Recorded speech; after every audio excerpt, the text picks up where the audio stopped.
अस्सलाम वालेकुम। रोल बनाने जा रहे हैं। पूरी रेसिपी मेरे चैनल पे मौजूद है। तो सब्ज़ियाँ ले लेंगे, काट लें अच्छी तरह धो के।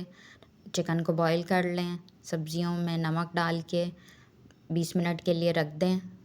अब हम पानी निचोड़ लेंगे उसका अच्छी तरह से। पानी नहीं होना चाहिए वरना रोल ख़राब हो सकते हैं। और चिकन डाल देंगे, 2 अंडे बॉईल करके डाल देंगे, मसाले डाल दें, नमक डाल दें, मिक्स कर लें अच्छी तरह से। अब हम मैदे में पानी डाल के इसकी लई बना लेंगे। रोल की फिलिंग कर लेंगे अच्छी तरह से। पैक करना है हमने ताकि खुल ना जाए ऑयल में जाके।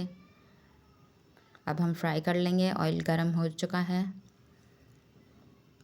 तो पलट पलट के फ्राई करते रहेंगे। माशाल्लाह फ्राई हो चुके हैं। बिल्कुल बाज़ार वाला टेस्ट मिलेगा आपको।